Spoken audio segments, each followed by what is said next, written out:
Welcome to Your Cyber Path, the podcast that helps you get your dream cybersecurity job by sharing the secrets of experienced hiring managers and top cybersecurity professionals with you. Now, on to the show. I think it's important that you look at your presentation and your story and you adapt it to different audiences. Agreed. I know that's one of your keys, right? So when you talk about adapting to different audiences, what do you mean by that? And are we talking about the audiences as the person listening to you, as a stakeholder, as the other people that you're working with? Who is the audience in that case? Well, I feel that's kind of why I went back. Like, you always start with your audience. Who are they? Because this audience may not need, maybe you're delivering the same presentation, but there are different things that this particular audience needs to know versus the last audience that you just spoke to, right? So really having so one thing I do invite my clients to do is think about multiple stories, multiple hooks, multiple open-ended questions that you could use that are interchangeable depending on who your client is. And you might have to adjust those key takeaways as well. So this is going to take a little bit more work on your part, but then the result is going to be so much more effective for you. You'll get people listening to you because they'll think that you're speaking directly to them. And so once you've established that audience, it's also important to figure out who the person is in the room that has the least amount of knowledge or who the decision maker is. And then being able to give them a name. There's someone you actually know that you are speaking to, because then that way you can't convince everyone, but you can convince one person. And if your audience is just like on camera work, right? The one thing I was taught early on when I was doing commercials was that I am speaking not to a bunch of people sitting in their living room on a Tuesday afternoon, but I am speaking to one specific person. I am speaking to my mom, right? As I'm selling her barbecue sauce, whatever. And that is much more effective because the person who's watching the commercial feels like you're talking to them. And it's the same thing with presenting. And especially when you're doing these virtual presentations or webinars, right? People want to feel like you're speaking to them. And so that's why it's important to do as much research as you possibly can on who that audience is and the problems that they have. Yeah, I think that's important. And then I think the other thing is the choice of wording that you use, right? Yes. So one of the things that I've learned as I've done a lot of learning and design information and study is that people like hearing their own name. Well, when I teach in an asynchronous format, it's really hard for me to use their name. If I was in a room and I'm presenting and Meridith is the person I'm trying to sell, I would be, even though there's probably 20 other people in the room, I would be saying things like, right, Meridith, right? And get her engaged and get her to say yes and get her to agree to me, even if there's small little agreements or whatever those things are. But if I'm doing that in an e-learning environment, it's harder to do that. And so one of the things you'll notice in my courses is I always say things like you or we. Yes. And those are the forms of, it's a generic enough thing that it can apply to anybody. But when I start saying, you're going to learn this, you're going to be able to do this, we're going to teach you how to do this, right? It's not about us, it's about you. And you're able to internalize that. When you hear you, you're substituting in your name, Jason, Meridith, whatever. And when you hear your name, like, we have these little endorphins that go off and we pay more attention because we think people are talking to us, right? Even though we may be talking to 20 people in the room. Mm-hmm. I think the other thing with identifying your audience, and in the context that I used to work in a military context, it's really easy because everybody has a little thing on their collar and you know exactly who's important and who's not based on how many lines they have and what little symbols they have. Yes. And so you can walk in the room and you say, oh, there's stars. That general or admiral is the person who I need to convince, right? And that person who's got 2 bars, but who's only been in the Navy or the Army for 4 years, they're not nearly as important in that context, right? And so identifying that is important, and knowing who you're talking to and what their background is important, like you said. So when I go into a room, especially as the communication or cyber person, there is somebody there from accounting, there's somebody there from supply, there's somebody there from operations, there's somebody there from planning, there's the the admiral or the general who's making the decision overall of whether we're going to fund this thing or not. And while the admiral or general is the person I'm really talking to and I want their buy-in, they still rely on their advisors too. So I can't forget those other people in the room. But as I'm going around and I'm making my presentation, I should be looking around the room and seeing the look on their faces. And if the finance person is checking out, I need to start talking a little bit about numbers to bring them back in. If the operations person is checking out, I need to start making sure I'm talking about planes and tanks and trucks and ships or whatever it is to get their mind back engaged, because they're like, oh, you're talking about money, I don't care. And that becomes a hard balancing act. Is sometimes you're presenting in one room, but you have different audiences even inside that room because they're all thinking about it through their lens of, what do I care about? And I've done the same thing as the communications lead, as the IT director, where they'll be talking about something about ships and planes. And I'm like, I don't really care, except can they communicate? And I have to start thinking about, okay, if they're going to be over here, we're going to use satellite or line of sight or blah, blah, blah, whatever it is. But we do the same thing. And if you think about this in your own life, for you and the audience, when you're sitting in a presentation and there's 20 people in that room, how are you listening to it? Most of the time you're thinking, what is this about? How does it affect me? Do I have to make a decision, or am I learning? Is this something my boss is going to care about, right? And you're putting it through your own filter. And so when you're on the other side of the table doing the presentation, you need to think about that too, so you can hit as many of those marks as you can to get people engaged. Yes. Yeah. Yeah. I want people to Mhm.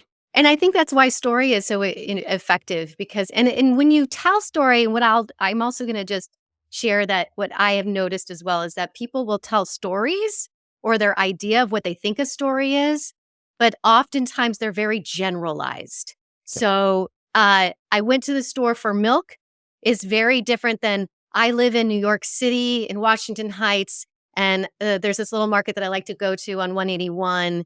And I always say hi to the woman who works at the register, and I grab my 2%, and then I head home and I run into a neighbor and I say, "Oh, I see Martha often." Like adding the details in really helps people, because then the person sitting in the audience is like, "Oh, I know exactly where she's talking about. That's by the George Washington Bridge, or I live in that neighborhood." Right. So it's or I don't drink milk. Disgusting. Why doesn't she order oat milk? I don't know. So whatever thoughts that you have, it helps draw people into the storytelling. It's just those little tiny details. And really, when you know your audience, and I think that's why the open-ended question, especially in virtual presenting, just to touch upon that a little bit, is so important. One thing I love to do is ask the question, for example, what's a pain point you have as a speaker? Then people can put that in the chat. I can reflect it back. And now I have information that I can pull into my presentation later on. And then that person will perk up when they hear their pain point. Yeah, I think that's really critically important. And the other thing I would say about story is that a lot of us make the mistake of making the story about us. We love to Right. talk about ourselves, right? But think about it the We other do. way. The person in the audience doesn't care about us, right? They care about They them and what really it do. affects them, right? So if I use a story, it's, I always try to use a story. If I'm going to make it about me, it's about what you can learn by the stupid thing I've done or the great Yes. thing I've done, right? So, hey, Yes. I've taken this exam before. When I did it, this happened. Make sure you don't fall for those traps, right? That's okay. Still not a great story. In general, you want to tell a story that really makes your end user or your end consumer, the person who's listening to your presentation, feel like they are the hero, right? And it becomes all about them. And this goes back to the you and the we and all of that kind of Yes. stuff. But you could say things like, have you ever felt this way? Has this ever happened to you? And they're like, oh yeah, that has. Well, this one time it happened to me, and here's what we did, blah, blah, blah. Yep. And to overcome it, you can do X, Y, and Z. Or, you probably didn't make the same mistake I did because you used whatever, right? And those kind of things where you do those stories and get them integrated into the story.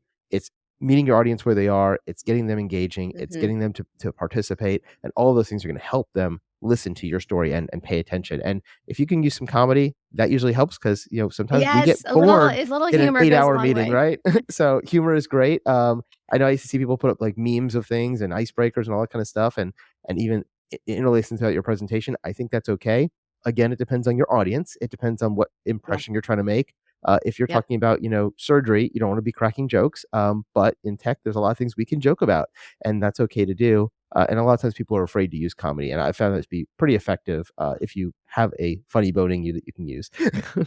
100%. And, and the more clear you get and the more practiced you are, and that's something I want to touch upon too, is that I know a lot of your listeners are probably very busy. They probably have a lot of deadlines. So the idea of practicing a presentation over and over again so they can find the spaciousness to incorporate things like humor or audience engagement and interaction might sound hard, but that is what makes or breaks a great presentation, is the lack of practice that I see often. And so one little antidote that I would offer for your listeners is to, if anything, practice the heck out of the introduction and practice the heck out of the call to action at the end of your talk. Because then at least you'll have a confident on-ramp into the rest of your presentation. You're very clear about your ideas, what the takeaways are, the story that you're telling, the hook that you're doing, whatever it is, however you choose to start. I hope it's not, "Hi, my name is," but another more effective, engaging way. That's going to be really helpful to you. So if anything, practice the heck out of that opening and that that conclusion, that call to action. Yeah, and one of the things I learned, one of the things people may not know about me is I actually went through seminary, and I actually Oh, wow. learned quite a bit about storytelling in that, and a lot of that is stuff I do inside my courses from an L&D perspective, and the way Uh-huh. I present information. And one of the things that we always talk about in there is if you're writing a 30 or 45-minute sermon, you don't need to memorize a 30 or 45-minute sermon. This is not a play; it's not a monologue. No. What you need is you need like the roadmaps and the guideposts. And Yep. so literally most preachers, when they write their sermon, if they're doing it good and expositionally, excuse me, they will basically have their intro kind of written down, like you said, 1 or 2 paragraphs. They know exactly what they're going to say. They know what the Mhm. summary is going to be, 1 or 2 paragraphs. They've got exactly what they're going to say. But in the middle, generally it's going to be like, here are the 4 bullet points I want to talk about, right? I want to talk about, peace and love and whatever. And here is the Bible verse. They have that written down to make sure they don't mess that up. And maybe like a couple of words of how they're going to relate it. And so we always talk about, the hook, which is that intro and that story, get somebody's attention. And has this ever happened to you? And do you feel about this way? And has Mhm. this happened? Blah, blah, blah. And then we go into, the book, which is kind of like, okay, we're going to talk about this particular verse from the Bible. And then we're going to do, the look, how does that apply to me in my life? And then Mhm. the took at the end is the takeaway. Okay, now that we've talked all about that, here's what I want you to do. When you go out this week, take these actions, right? And those same things happen in presentations all the time. It's just we don't talk about it in that manner. But having that, hook, that reference, whether that definition or Yeah. or textbook or study or white paper, whatever it is you're talking about, how does that apply to you and your business? And then what should you do moving forward? It's kind of, where are we at, where are we going, and how are we going to get there? Yep.